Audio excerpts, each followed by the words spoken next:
जीवन क्या है? मनुष्य भी इसे नहीं जानता है और हम जीवन को ही ना जान सके तो मृत्यु को जानने की कोई संभावना शेष नहीं रहती। जीवन ही अपरिचित और अज्ञात हो तो मृत्यु परिचित और ज्ञात नहीं हो सकती। सच तो यह है, चूंकि हमें जीवन का पता नहीं, इसलिए ही मृत्यु घटित प्रतीत होती है। जो जीवन को जानते हैं उनके लिए मृत्यु असंभव सा है, जो ना कभी घटा, ना घटता है, ना घट सकता है। जगत में कुछ शब्द बिल्कुल ही झूठे हैं, उन शब्दों में कुछ भी सत्य नहीं है। उन्हीं शब्दों में एक शब्द है मृत्यु, जो नितांत असत्य है। मृत्यु जैसी घटना कहीं भी नहीं घटती, लेकिन हम लोगों को रोज मरते तो देखते हैं। चारों तरफ मृत्यु रोज घटती मालूम पड़ती है, गांव गांव में मरघट है। और ठीक से समझे हम तो ज्ञात होगा, जहां जहां हम खड़े हैं वहां वहां ना मालूम कितने मनुष्यों की अर्थी जल चुकी है। जहां हम निराशपन लिए हुए हैं वे सभी भूमि के स्तर मरघट रह चुके हैं। करोड़ों करोड़ लोग मरे हैं, रोज मर रहे हैं। और अगर मैं ये कहूं कि मृत्यु जैसा झूठा शब्द नहीं है मनुष्य की भाषा में, तो ये आश्चर्य होगा। एक फकीर था तिब्बत में, मारपा। उस फकीर के पास कोई गया और कुछ चर्चा किया कि मैं आपसे जीवन और मृत्यु के संबंध में पूछने आया हूं। मारपा पूरा हंसने लगा। उसने कहा, अगर जीवन के संबंध में पूछना है तो जरूर पूछो, क्योंकि मुझे जीवन का पता है। रही मृत्यु से आज तक मेरा कोई लेना देना नहीं है, मेरी उससे कोई पहचान नहीं है। मृत्यु के संबंध में पूछना हो तो उनसे पूछो जो मरे ही हुए हैं या मर चुके हैं।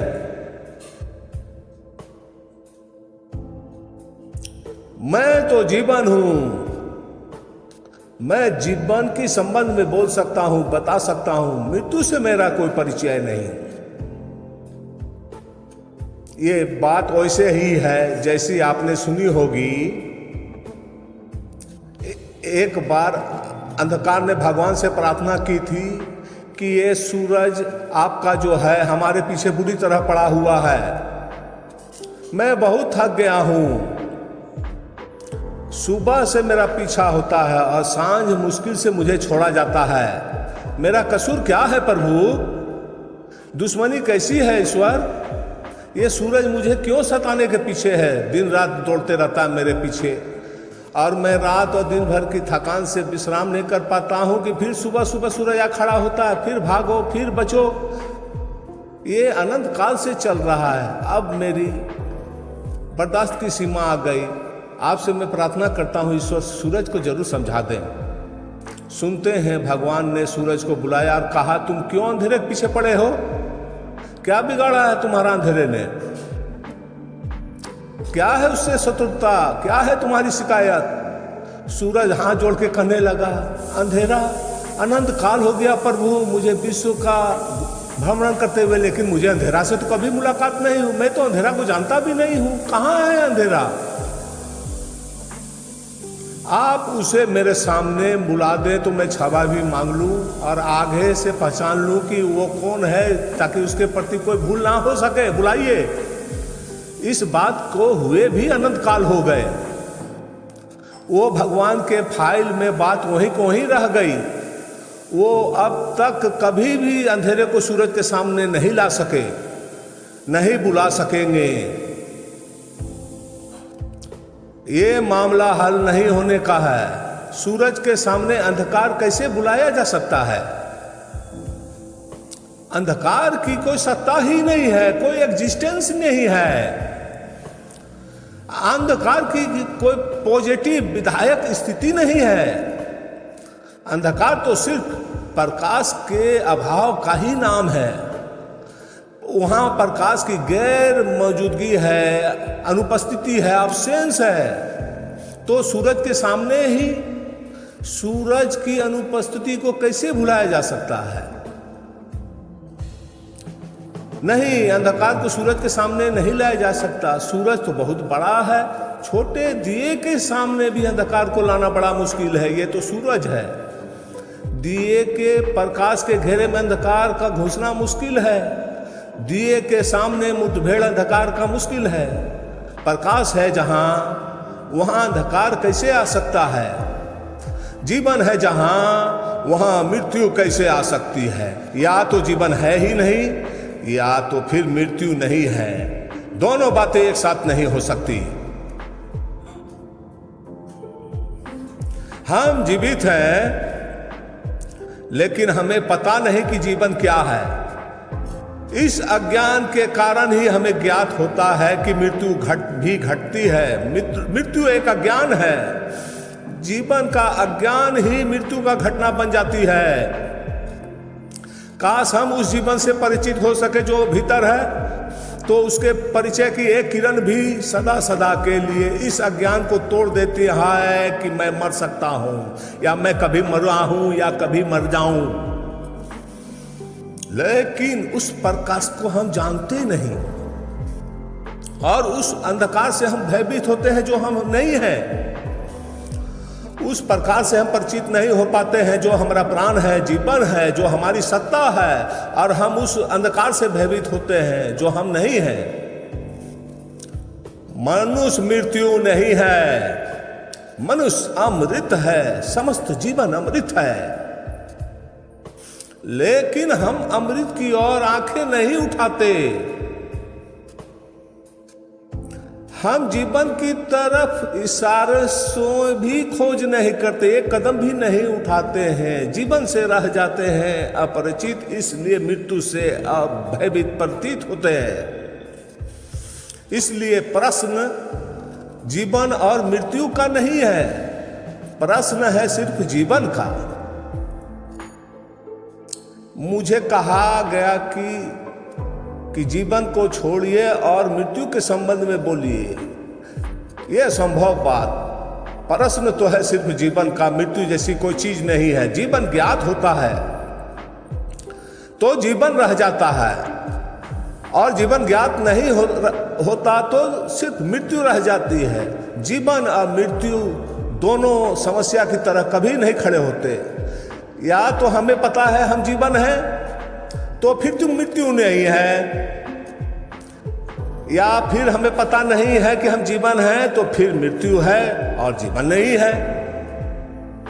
ये दोनों बातें एक साथ मौजूद नहीं हो सकती और ना हो सकती है।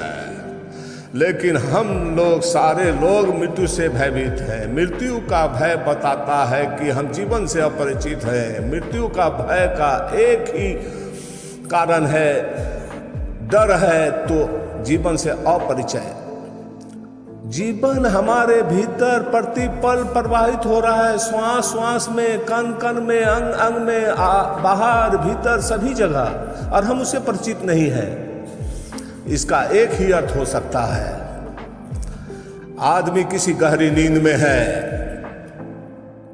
नींद में ही हो सकती है ऐसी घटना, जो हम हैं हम उससे परिचित ना हो। लगता है जैसे आदमी कोई गहरी मूर्छा में है। इसका एक ही अर्थ हो सकता है कि आदमी की प्राणों की पूरी शक्ति सचेतन नहीं है, अचेतन है, अनकॉन्शियस है, बेहोश है। एक आदमी सोया हुआ है, उसे कुछ भी पता नहीं रह जाता है उस समय जब सोया रहता है कि मैं कौन हूं, कहां हूं, कैसे हूं। नींद के काल में वो डूब जाता है और वो अपने आप को भूल जाता है। नींद का पता उसे तब चलता है जब वो जाग जाता है, तब पता चलता कि वो सोया हुआ था। नींद में इसका भी पता नहीं चलता कि मैं सोया हुआ हूं। नहीं सोया था तब पता चलता था कि मैं सोने जा रहा हूं। जब तक जागा हुआ था तब तक पता था कि मैं जागा हुआ हूं, सोया हुआ नहीं हूं। जैसे ही सो गया कि उसे वो पता नहीं चलता कि मैं सो गया हूँ। अगर यह पता चलता रहे कि मैं सो गया हूँ तो इसका मतलब हुआ कि आदमी जागा हुआ है, सोया नहीं है।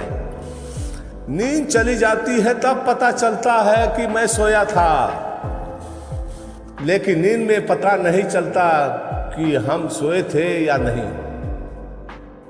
जरूर मनुष्य को कुछ भी पता नहीं चलता है कि मैं हूं या नहीं हूं या क्या हूं। इसका एक ही अर्थ हो सकता है, कोई बहुत गहरी आध्यात्मिक नींव, स्पिरिचुअल हिप्नोटिक स्लीप। इसलिए उसे जीवन का ही पता नहीं चलता, जीवन क्या है। लेकिन नहीं, हम इनकार करेंगे कि आप कैसे आप बात कहते हैं कि हमें मालूम है कि जीवन क्या है, हम रोज जीते हैं, हम चलते हैं, उठते हैं, बैठते हैं, हमको जीवन मालूम है। आप कैसी बात कहते हैं? एक शराबी भी चलता है, उठता है, बैठता है, सांस लेता है, आंखें खोलता है, बातें करता है और बड़ी बड़ी बातें करता है। एक पागल भी उठता है, सोता है, जागता है, सांस लेता है, बात करता है, जीता है, लेकिन इससे जरा भी नहीं उसे होश में कहा जा सकता, और ना ये पागल सचेतन है कहा जा सकता है। एक सम्राट की सवारी रास्ते पर निकल रही थी। एक आदमी चौराहे पर खड़े होकर पत्थर फेंकने लगा और अपशब्द बोलने लगा और गालियां देने लगा। सम्राट की सवारी थी, बड़ी शोभा यात्रा। उस आदमी को तत्काल सैनिकों ने पकड़ लिया और कारागृह में डाल दिया। जब वह गालियां बकता था और अपशब्द बोलता था तो सम्राट उस समय हंस रहा था। उसके सैनिक हैरान हुए और वजीरों ने कहा, आप क्यों हंस रहे हैं सम्राट? महाराज, सम्राट ने कहा कि मुझे ये मालूम भी नहीं पड़ रहा है कि वो क्या कर रहा है। खैर, उसे कल मेरे सुबह सामने प्रस्तुत करो। कल सुबह वह आदमी सामने लाया गया। सम्राट उससे पूछने लगा, कल तुम मुझे गालियां देते थे, अपशब्द बोलते थे, क्या था कारण इसका? उस आदमी ने कहा, मैं कभी नहीं बोल सकता, मैं नहीं रहा हूँगा, इसलिए मैंने अपशब्द बोले। मैं शराब पिया हुआ था, मैं बेहोश था, मुझसे माफ कर दें, मैं नहीं था अपने आप में।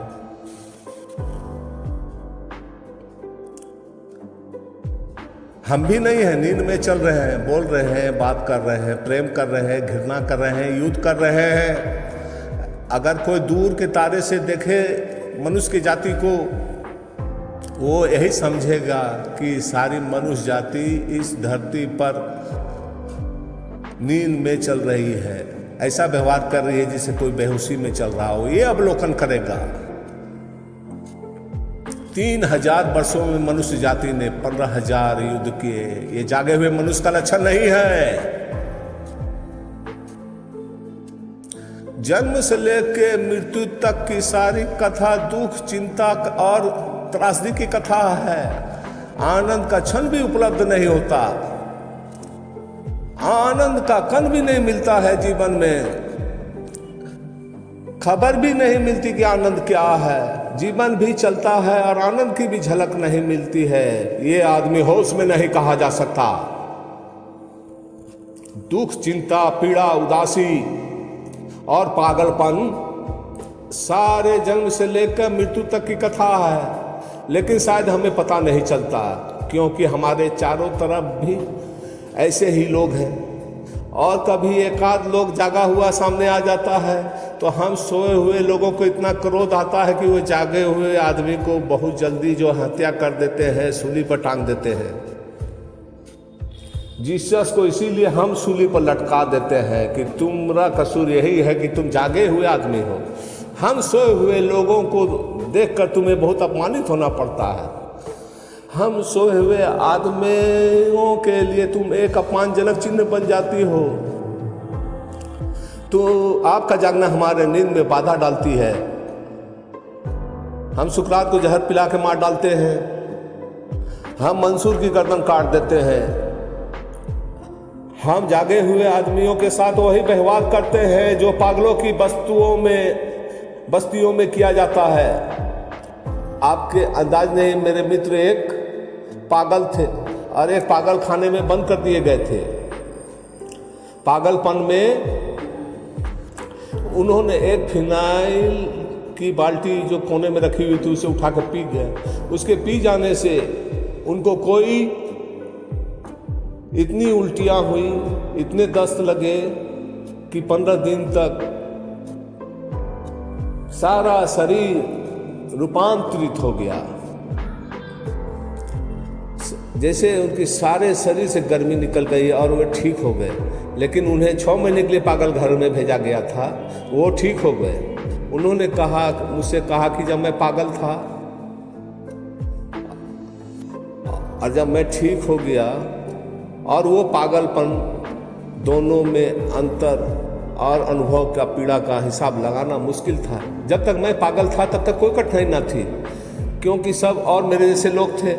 और जब मैं ठीक हो गया तब मुझे लगा कि मैं कहाँ हूँ, क्योंकि मैं सो रहा हूँ और 2 आदमी मेरे साथी पर सवार हो गए। एक आदमी मेरे बाल नोच रहे हैं, मैं चल रहा हूँ और कोई मुझे धक्के मार रहा है। इन सब का कुछ मुझे पहले पता नहीं चला था, क्योंकि मैं भी पहले पागल था और मुझे भी पता नहीं चला कि ये लोग पागल थे। जब मैं पागल था तो बड़ा मुश्किल में पड़ गया था।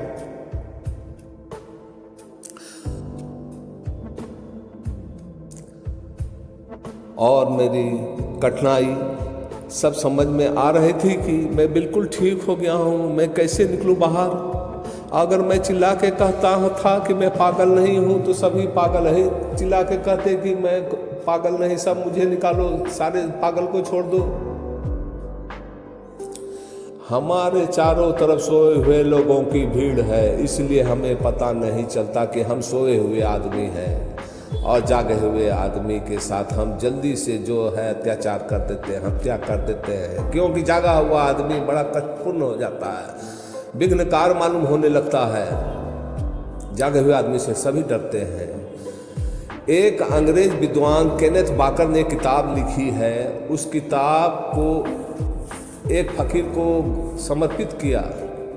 उन्होंने समर्पण में डेलीगेशन में जो शब्द लिखे हुए बड़ा अभूतपूर्व है। उन्होंने लिखा है, to George Gurdjieff, to disturber of my sleep, मेरे नींद तोड़ने वाले जॉर्ज गुरजियाफ को समर्पित।